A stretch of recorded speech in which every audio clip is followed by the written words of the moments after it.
who missed that. Rod is the President and Chief Executive Officer of Oceaneering International. He's a veteran who's worked in the industry for 25 years, and he joined Oceaneering, which is has major focus on ROV-based underwater engineering services and umbilical manufacturing. He joined in 2012 after 22 years with Baker Hughes.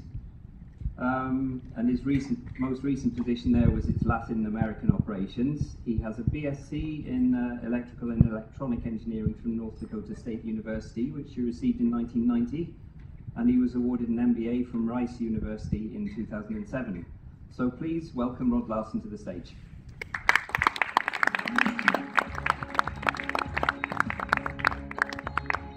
Thank you, Simon, and thanks to UTC and UTF for inviting me to talk. And thank you for giving me such an interesting topic. I used to like to watch the futurists. If you ever seen a futurist come and talk about, what's going on, what the world is going to be like, I love it because, I don't know how they know, but who's going to be around to prove them wrong? So I think it's a great opportunity. And when I think about the future, a couple of things that come to mind are generally the change happens faster than we thought it would, and it's never quite as clear as we thought it would be where we end up. So that's kind of going to be where we're going to explore today, about how fast is this going to happen and where will we land. And very often when you're trying to think about the future, probably the best way to do it is to kind of go back to the past. So if I'm going to ask you to time travel a little bit with me, we're going to talk a little bit about a couple of other industries before we get to ours, and so we're going to talk a little bit about telephones and something very popular in Norway, automobiles. So telephones. Alexander Graham Bell, when back in the mid 1800s, when Alexander Graham Bell was inventing the telephone, I'm not sure people knew that they needed a telephone. I think they knew that they wanted a better way to communicate than sending a letter or having to take the time to travel to speak to somebody face to face. But did they know that the telephone was what they needed? But he did. He invented something that helped them solve their problem.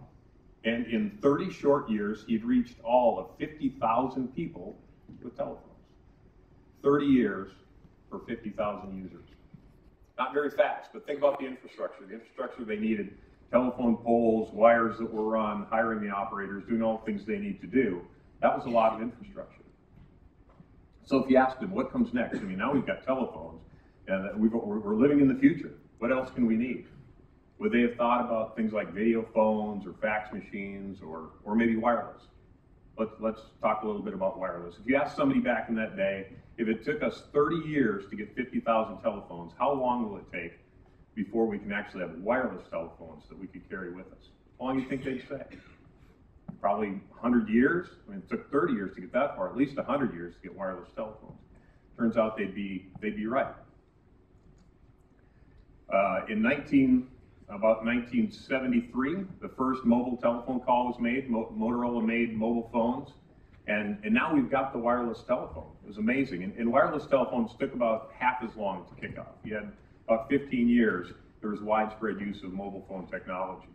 And of course, that kind of makes sense, right? Because the infrastructure needed per user to launch mobile telephones is much faster. And in fact, that's part of the interesting thing for developing countries is they can actually skip the step of stringing all the wire for conventional telephones and go straight to mobile technology. So thinking about things getting a little bit faster, the technology uptake happens, and you ask yourself, well, wow, we've got mobile telephones now. What are we going to do next, right? Mobile telephones, how can you improve on that technology? And if you're Motorola, you're thinking the improvement for mobile technology is things that, as most of you probably remember, Motorola was doing. They're making smaller phones. They're making longer battery life. They're finding some interesting features like that. So really, life can't get any better, right? For those of you who saw Arva's presentation before, we're kind of reaching that maturity part of the curve.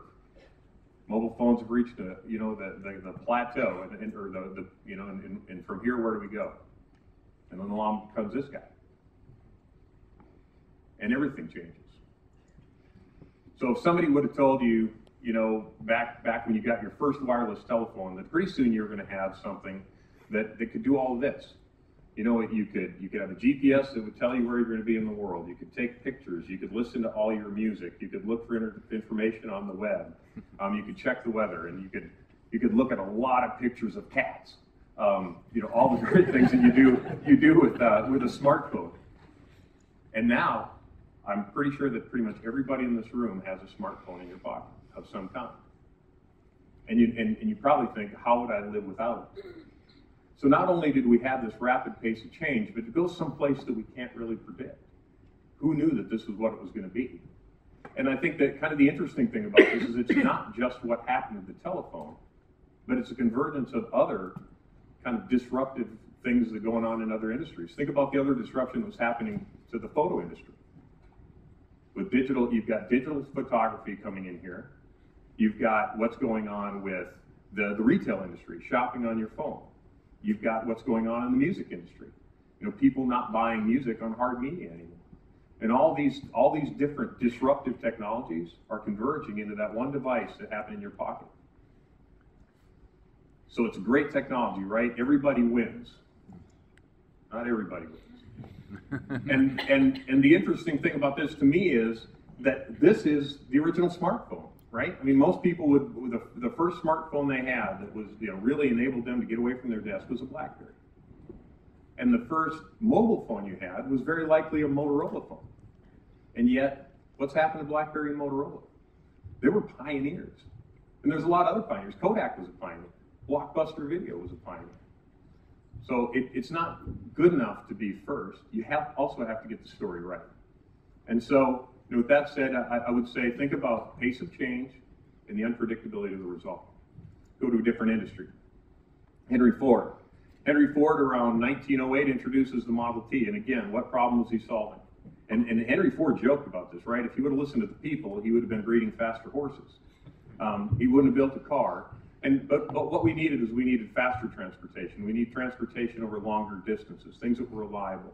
And so we get the car. And think about here the infrastructure that comes with building cars. Not only you're building cars, but you need a rubber industry to deliver the tires. You need other industries to deliver things like headlamps. And probably most important to the people in this room, you need a petroleum industry. It's all about fuel. It's really what drove the petroleum industry forward is the combustion engine and vehicles. And so, and trust me, I will talk about the oil industry sooner or later, but for right now, think about what that technology looked like back then and what it looks like now. And so if you ask somebody, what are you going to have, how long would it take for us to have a vehicle that can go 400 or 500 miles on an excursion and it's as comfortable to ride and is sitting in the comfort of your home? You drive 70 miles an hour, the thing diagnoses itself. The amazing cars we have now, how long would that take? And of course we know that in 100 years we had this car. And now cars have reached their plateau, right? They're fun, they're comfortable, they're amazing, they do all these great things. You get so much more value for your money because industrialization has made it cheap and accessible. It's fantastic, right? And so now we're on that plateau for cars and everything is predictable. Until this guy comes. and think about this. I told when we were making the slides, I said, this is Norway. You don't need to put Elon Musk's name on here. They know who Tesla is. But think about what he did. He disrupted everything. Again, he challenged what we thought of cars were. And so think about where are cars going next? And is it a safer car? Is it a car that you don't have to drive? Is it a car that doesn't require carbon fuels anymore, that has a lower carbon footprint? What is the future of cars? Or is it even a car problem at all? Maybe it's a transportation question. Are we even going to need the cars? Or how many cars are we going to need? Are we going to own our own cars? So there's a very uncertain future in the car industry, just like there was kind of in the phone industry. Where does it go next? And think about if you're a Ford Motor Company. The Ford Motor Company, as some of you, or most of you probably know, just got rid of their CEO because he wasn't ready to answer this question. He didn't know if they were behind on making electric cars. They didn't understand what ride sharing might mean. They were probably somewhat behind on smart cars. That's arguable, but they had their own issues. And think about how hard that is. It is a company in transition, and who knows if they're going to be able to make it. And part of the reason they're really threatened is it may be too late. If they know the answer, what are they going to do about it? Do they have the capabilities inside Ford Motor Company to compete with Tesla or to answer the questions that Uber has brought to the market? Okay, finally, we got to the oil industry. But it doesn't feel very comfortable right now after the last two examples, does it? Think about, so you go back 4,000 years, and people were scooping up oil out of oil seeps in clay jars. So that's kind of where our industry started. We'll skip ahead to something more modern. 347 AD, I think, is the first demonstrated oil well drilled by the Chinese. Okay, we'll skip ahead a little bit. We'll go to more modern stuff, and we'll talk about some of the matter stuff. Not far from Huntington Beach. This is Huntington Beach, and I think about the 30s, California. Back when California produced 25% of the world's oil. There's an interesting data point. But back then, just not far from here, in about 1897, I think, in Summerlin, California, was the first offshore wells. And the offshore wells were actually drilled off of piers, 150 yards out into the water on a pier, 30 feet of water, total depth of the wells about 450 feet. That's the launch of our industry in the offshore business. But we know that there's been a lot of changes in technology for us that we wouldn't have necessarily believed, even in the modern era, would change it as much as it has. So what technologies have changed our world? Obviously, the shale revolution, which was built on an older technology, rotary drilling, which was then adapted into horizontal drilling. So you've got the horizontal drilling that you can reach further into the reservoirs, and you've got hydraulic fracturing. And those two technologies combined helped a lot of explorationists unlock oil that they knew had been there for years. And we knew that there was a lot of oil in the shales, we just didn't know how to get it up. And then we needed a price point that was high enough to develop the technology, to support the cost of developing the technology, even just for a little bit of time, until they got it right. One of these. Probably as important for us is 4D seismic. 4D seismic greatly improving the exploration success, especially in deep water. Think about the cost of drilling dry holes in deep water could make it to the point where nobody would have went there if they didn't have a little better chance of success in drilling these wells. So 4D seismic actually had a big part in making us successful. But then again, get back to what we really talked about here, and it took me a while, I apologize, but in 1978, Cognac, in about 300 meters of water, Robert Patterson from Shell was talking about this, and we are bracketed by Shell prospects here, but so we have production in 300 meters of water. In about 20 years, we went from 300 meters to about 1,200 meters. In the next 20 years, we more than doubled that to 2,800 meters at Stones. So what does the next 20 years look like? What does the next 100 years look like? How deep can we go? Or does it matter? And I think that's the question we ask ourselves. Is deeper production where we're going? Is hostile environment production where we're going? Or are we solving the wrong problem? If you're like me, you're kind of wondering what's going to happen. And so when I wonder what's going to happen in the world, I look at the newspaper and I try to predict the future. And I say, well, these are really smart journalists that affect a lot of people, and no offense to the journalists in the room. But when I read the paper, everything becomes crystal clear. And unfortunately, it's crystal clear that it says, little appetite for deep water drilling. Or is there? Or maybe we're going to be threatened by renewables. Or maybe not. Clear as mud. Or maybe electric cars are going to displace all of the need for oil, and we aren't going to have to worry about it anymore. Or maybe not. So I don't know for sure what's going to happen. And maybe we're going to be here, but we're just going to be dramatically different. So that's kind of me. I'm trying to figure all this out. I'm not really sure. What happens next? We do know that there's going to be change. We know that we're kind of almost in an existential threat here, that if we don't find that cheaper, faster, safer way to develop, that we're going to continue to compete and possibly lose to shale if we can't get a footing and we can't get ahead. As long as there's more supply than demand, as long as the producers have a discretion to only take the best and we aren't in that pot of the best, we're threatened. So we got to think about that. And the two things we know is that things will change, and they'll change faster than, increasingly faster. And that it won't be predictable about where we're going. So what do we do? I propose that problem. I don't think it's an untenable situation. I don't think it's something that we can't manage. But I think, for us, capabilities. What do you do when you can't predict? You saw our tagline, I think, in the last presentation. How do you connect what's needed with what's next? I think it's all about building capabilities. And where do we figure out what capabilities are going to be required?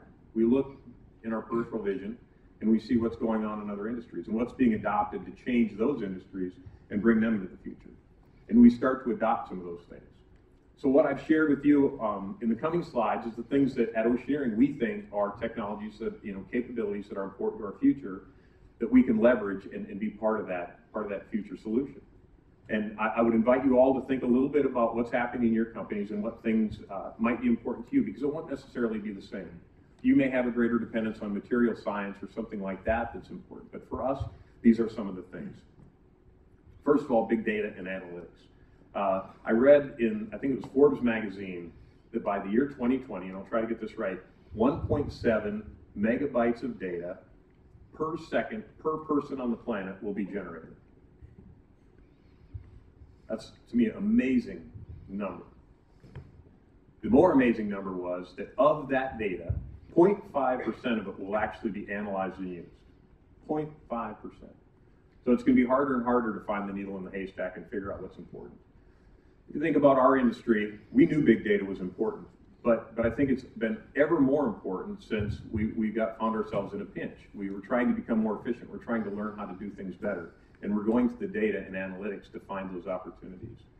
Back in 2013, we saw a lot of this coming at Oceaneering. We formed a group called Global Data Solutions. And Global Data Solutions is focused a lot on gathering the data that we have, putting it in a searchable, usable format, and then enabling ourselves and our customers to use that data to make improvements. It's a very interesting thing to be in the big data business when you're in our business. And what I would encourage everybody to do is, we don't have to be the experts ourselves, but we should be able to find the experts, and we should be able to leverage what's already been done. And one of the things we're doing that we found very successful is we're partnering with some of the best people in the industry to do this. We've talked to Google about having cloud space. We've talked to, we're actually a partner for Microsoft Azure. So we're helping our customers use Microsoft Azure to move their businesses ahead. We've been an integrator, helping some of our customers get their data in a usable format and be able to get data back from the GE pre-dips. So it's interesting how we find new business partners outside of the oil and gas industry, or inside, in GE's case, to work with.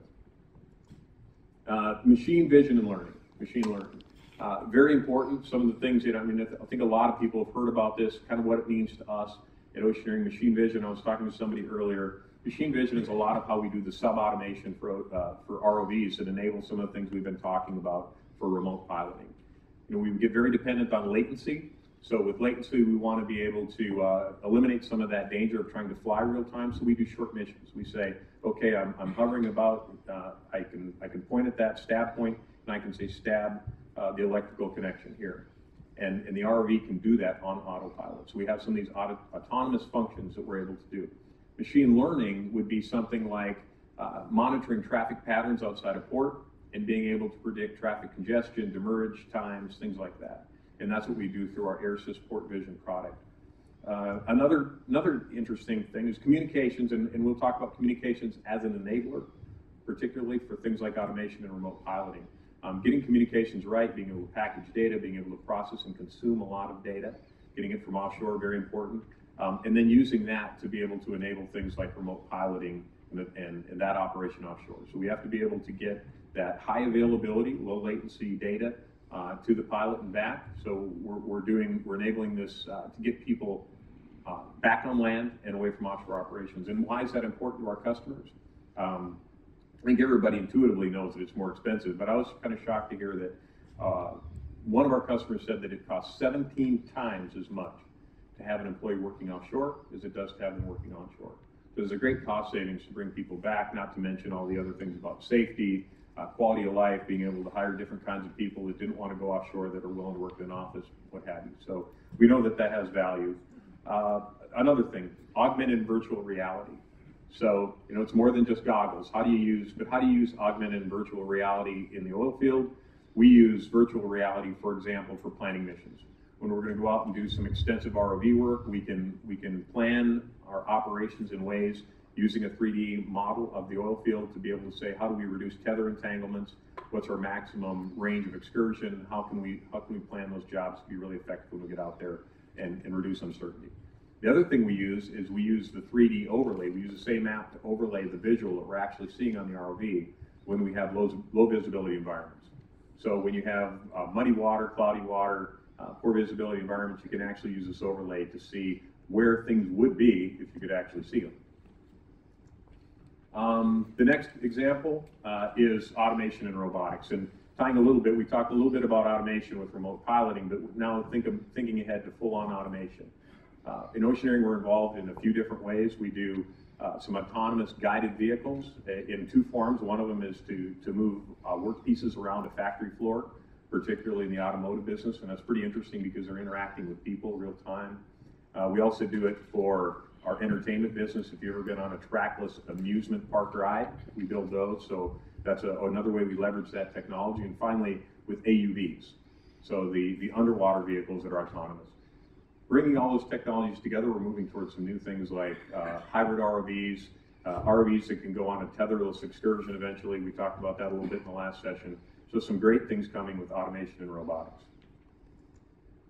Finally, I'll just point out that all the technology in the world is fantastic, but if you can't put it to use effectively, it becomes that gadget in the corner that we all have at our house, right? You know, the Roomba quit working, and so now it just sits over there and I vacuum the floors like I used to. So how do we build capability to make technology valuable to our customers? And I think some of the things we talk about, the technology itself, I love the term bleeding edge technology. It's that stuff that's way at the forefront, but it's really not ready for prime time.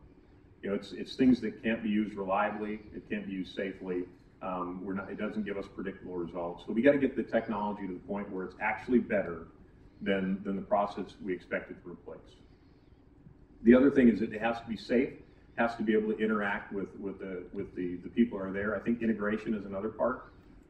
You know, generally we're not selling a holistic solution with the technology. We're putting something into a process, and we talked a lot about systems engineering on the panel yesterday. So being able to have that technology work seamlessly with the other technology that you have in your portfolio, very, very important. And finally, having a culture of service that you can back up that technology, and that technology becomes a living thing for your customer. It's not something that you drop on their doorstep and run away. You have to have the ability to service and carry that forward so that it becomes adaptable. It moves with them as they change, upgrade other parts of their technology portfolio. It continually adapts. I think those are very, very important things because that's what's going to make this valuable to our customers. Let me close with one other thought. So look at the slide, and I think that's very peaceful, right? Very smooth water, a few really nice non-threatening clouds in the sky. So everything is good, where we have nothing to worry about. But I ask myself, what does it mean? What does it mean when there's nothing on the water? Does it mean that everything is subsea? That we've solved the problem and we don't need subsea on a stick anymore, as Thor called it? Or does it mean something different? Does it mean we've been displaced by other technologies? That we're not relevant anymore, or that somebody we just don't need energy. So need that kind of energy. So what is it? I'm not sure. I stick with the fact that the pace of change is going to be high. The kind of the direction that the technology goes is going to be unpredictable. But I do think that if you prepare, if you have the skills that are relevant in today's technology environment, if you have those skills, we're going to be okay. We're going to be able to survive that future, kind of wherever it may go. And hey, if we do it right, we might even get to shape that future. So I think we're in for a good ride, and I appreciate your time today. Thank you.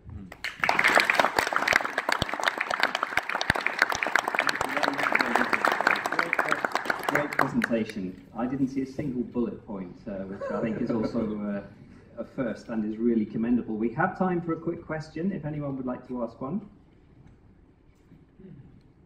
Yep, please make your way to the microphone carefully. And just while someone's going there, really quickly, do you have a figure yet for what percentage of your data you're utilizing? I don't think I could argue with the 0.5, to tell you the truth. Okay. I think it's a very low percentage. Yeah. Yeah. Okay. Please. Nathalie Deske Brands, radar engineer with BP. Typically, service providers and suppliers develop solutions to meet client requirements and demand from the client.